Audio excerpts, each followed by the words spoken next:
Irmãos, minutos devocionais, e nesse mês de maio nós temos dado uma ênfase para a família que envolve os pequenos, a família que envolve os de mais idade, a família que envolve a todos nós. A gente tem separado aqui, entre outras ênfases do mês, nós temos trazido alguns pinçados aqui para a gente aproveitar na nossa manhã.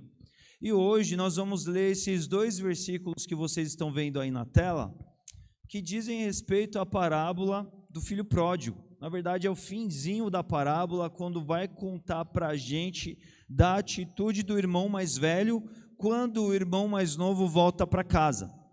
Lucas 15, 29 e 30, que na NVI vai nos dizer assim.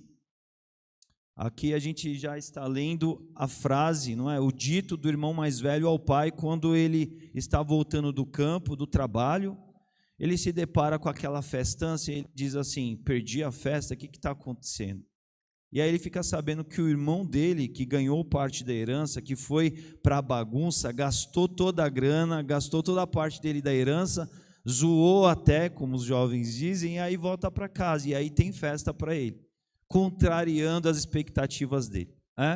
Então ele vai dizer assim para o pai dele, esse jovem, esse irmão mais velho, ele vai dizer assim: respondeu ele ao seu pai: olha, todos esses anos eu tenho trabalhado como escravo aqui ao teu serviço. Ou seja, ele está querendo dizer assim: eu não peguei parte da herança e fui torrar, eu não fui aí rodar o mundo, queimar todo o esforço do seu trabalho. É isso que ele está querendo dizer. Ou seja, eu tenho estado aqui como escravo ao teu serviço, nunca desobedeci às tuas ordens, mas tu nunca me deste nem um cabrito para eu festejar com os meus amigos. Olha só, né? Ele está falando sobre o irmão, mas já está criticando o pai aqui também. E aí ele diz: mas quando volta para casa esse teu filho, aí ele já diz assim, esse teu filho, ele já deixa até de ser o irmão do próprio que voltou, né?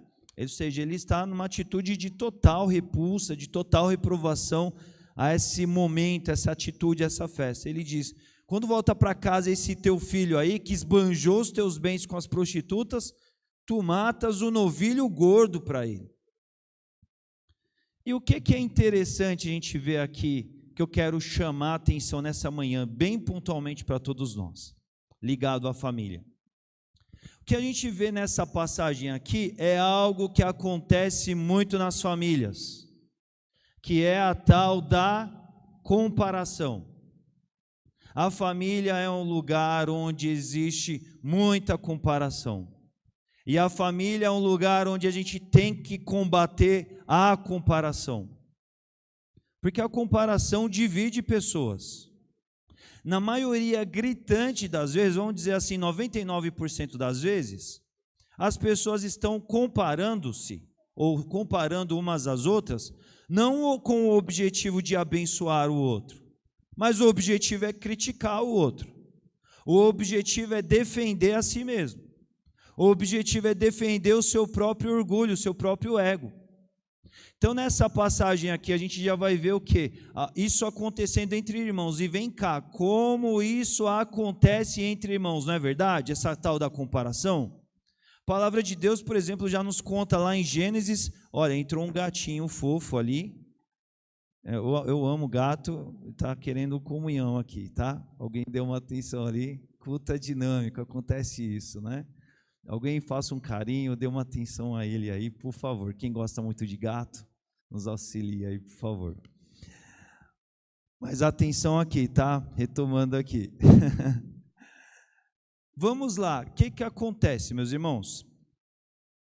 Entre irmãos isso acontece muito, essa tal da comparação.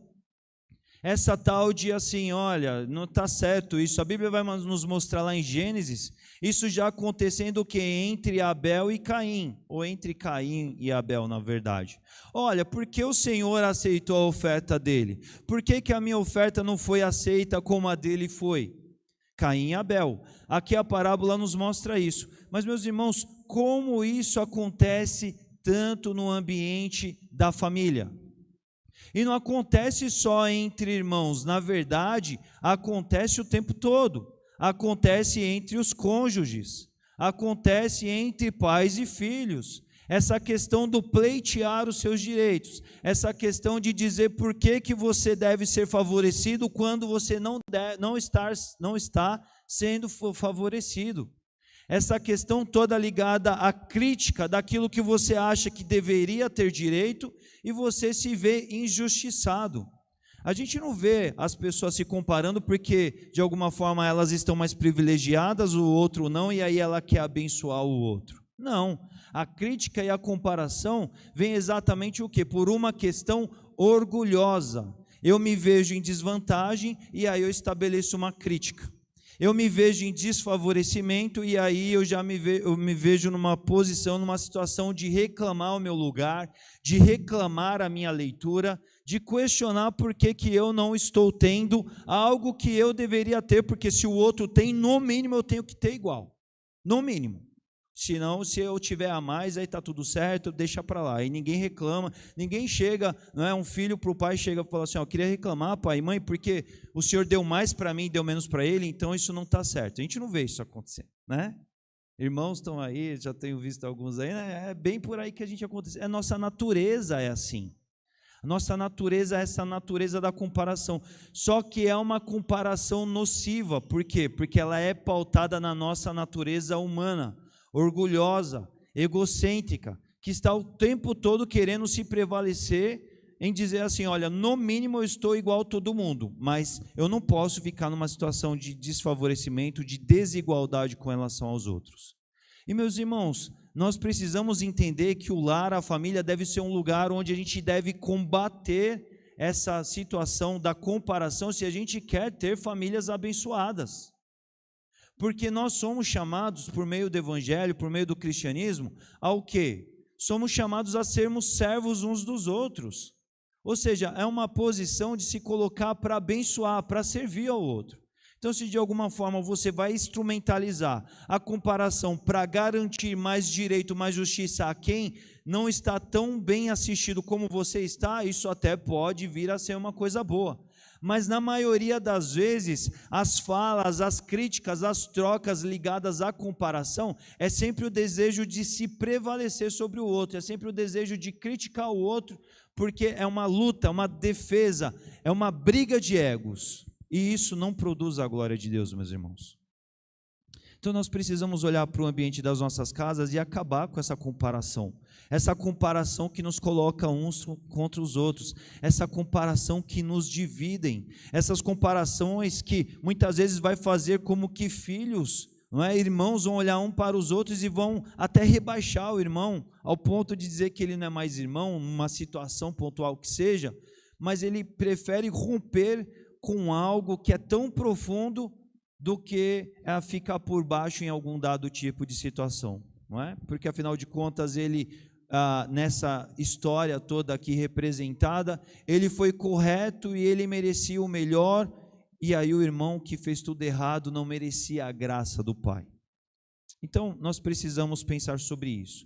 A remediação para a comparação no lar é algo chamado graça. O que é graça? Ninguém merece, não merecíamos favor, mas da parte de Deus houve para a gente. Se Deus fosse dar aquilo que a gente merecia, estávamos todos destinados fatalmente ao inferno, mas não foi isso que aconteceu.